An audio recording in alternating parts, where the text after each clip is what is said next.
সেদিন হুট করে ফ্রেন্ডের সাথে ঘুরতে বের হয়ে গেলাম। তো সেদিন কোথায় গেলাম, কি করলাম সবই থাকবে আজকের ব্লগে। আসসালামু আলাইকুম, আমি জাকিয়া জান্নাত। আশা করি সবাই ভালো আছেন। আলহামদুলিল্লাহ আমিও ভালো আছি। তো আমার ফ্রেন্ড মিম আমাকে ফোন দিয়ে বললো যে দুজন একসাথে অনেক দিন হয়েছে সময় কাটাই না, চল আজকে আমরা কোথাও যাই।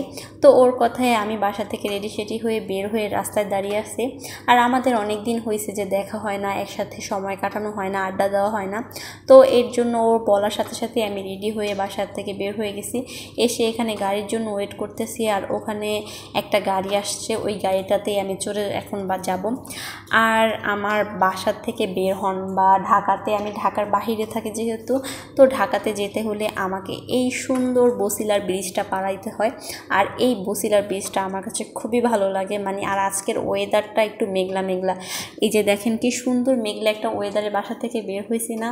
তারপরে আপনাদের আমি দেখাবো যে আমি যেখানে গেছি ওখানের ওয়েদারটা কেমন। তো এখানে কত সুন্দর নদী দেখা যাচ্ছে, মানে একবারে পুরা সিমসাম। এরপরে আমি আমাদের গন্তব্যে চলে আসছি। আমার ফ্রেন্ড আমার জন্য আজকে অনেক ওয়েট করতেছিল।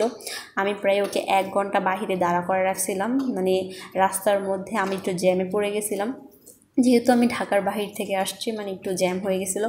তো ওকে আমি বলছিলাম তুই আমার জন্য একটু ওয়েট কর। আর আমার ফ্রেন্ড অনেক ভালো ছিল, ও আমার জন্য ওয়েট করছে, এমনকি আমার জন্য মানে রাগও করে না, অনেক দিন পর যেহেতু দেখা দুইজনের। আর দুইজনের মন চাচ্ছিল যে একটু প্রকৃতির মধ্যে একটু ঘুরবো, মানে দুইজনে মিলে। এর জন্য মানে আমরা হুট করে বের হয়ে গেলাম, যে মনে হচ্ছিল যে অনেক দিন হয়ে গেছে মানে আমরা প্রকৃতিতে নিঃশ্বাস নিই না। মানে মনে হয়ে যাচ্ছে এরকম একটা পরিবেশ যেখানে প্রাণ খুলে নিঃশ্বাস নেওয়া যাবে, নিজেদের মতো একটু টাইম স্পেন্ড করা যাবে। তো যেই বলা সেই কাজ, মানে আমরা দুইজন চলে আসলাম জিয়া উদ্যানে। জিয়া উদ্যানের পরিবেশটা আমার কাছে খুবই ভালো লাগে বলতে গেলে।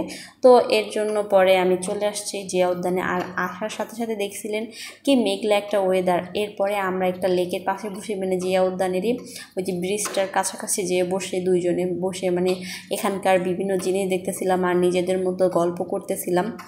এবং গল্প করতে করতে একটু পরে দেখি সামনে ঝালমুড়িওয়ালা মামা আর দুজন ফ্রেন্ড মিলে গল্প করব। এর মধ্যে যদি ঝালমুড়ি হয়, এটার মানে অন্যরকম একটা ভালো লাগা। আমার মনে হয় যে ঘুরতে গেলে আমার মানে ঝালমুড়ি বাদাম এগুলো খেতে খুবই ভালো লাগে।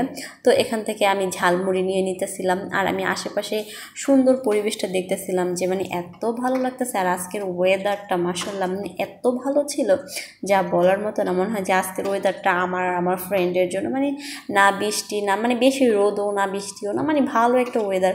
আর আমি যখন বাসা থেকে বের হয়েছিলাম তখন একটু মেঘলা মেঘলা ওয়েদার ছিল। আর এখানে এসে মানে একটু রোদ উঠছে, মানে এটার জন্য আরও ভালো লাগতেছিল। তো এখানে আমি মিমকে বলতেছিলাম তুই এতিম, ও আমাকে বলে না আমি এতিম না, আমার হাজব্যান্ড আছে। তো এখানে পরে ওই মিম ওর হাজব্যান্ড কল দিছিল, তাও তখন ভাইয়ার সাথে কথা বলতেছিল।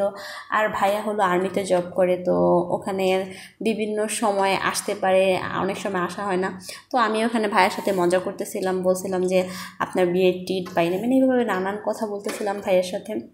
আর এখানে ওর সাথেও আমি বিভিন্ন কথা বলতেছিলাম, ভাইয়াকে নিয়ে চেঁচাইতেছিলামও, মানে বিভিন্ন রকমের, মানে বলে না ফ্রেন্ড দুইটা ফ্রেন্ড একসাথে থাকলে যত রকমের কথা হয়, আমরা এখানে তত রকমের কথা বলতেছিলাম। তো এরপর আমরা মুড়ি খাই সামনে একটু আগায় যাই।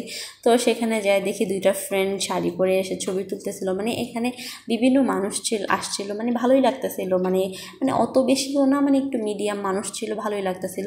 তো এরপরে আমরা যে জিয়া উদ্যানের যে ব্রিজটা আছে, তো ওই ব্রিজটা দিয়ে হাঁটতেছিলাম যে দেখি সামনে আর কেমন লাগে মানে যেতে।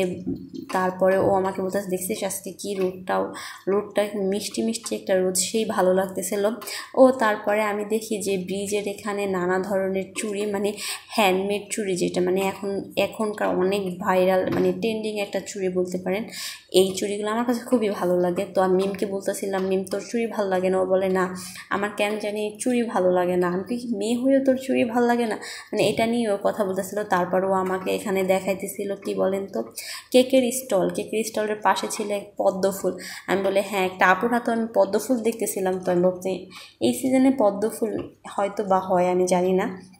তারপরে এই প্রসঙ্গ নিয়ে কথা বলতেছি আর এখানে বলতেছিলাম নেম তুই যদি ওই ছেলেদের মতো অতটা উঁচায় যায় আবার নেমে আসতে পারিস তাহলে হ্যাঁ আমি তোকে 500 টাকা দিব।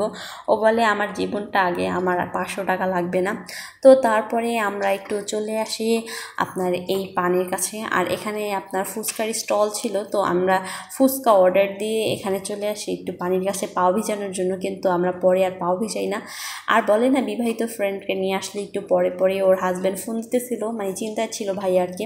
তো এখানে এসে এই ছোট বাচ্চাদের গোসল করা দেখে খুবই ভালো লাগতেছিল। মনে হয় যে ছোটোবেলায় গ্রামে গেলে আমরা যেভাবে মজা করতাম ওরা সেভাবে মজা করতেছে। ওদেরকে দেখতে দেখতে আমাদের ফুচকাও চলে আসে এবং এখানে আমরা আমাদের ফুচকা খাইতেছিলাম, মানে আর এত ভালো লাগতেছিল। এখানে গরম গরম সার্ভ করছিল ফুচকাটা, এর জন্য খুবই ভালো লাগতেছিল। আর আজকের ভিডিওটা ছিল এই পর্যন্তই। আল্লাহ হাফেজ, সবাই ভালো থাকবেন।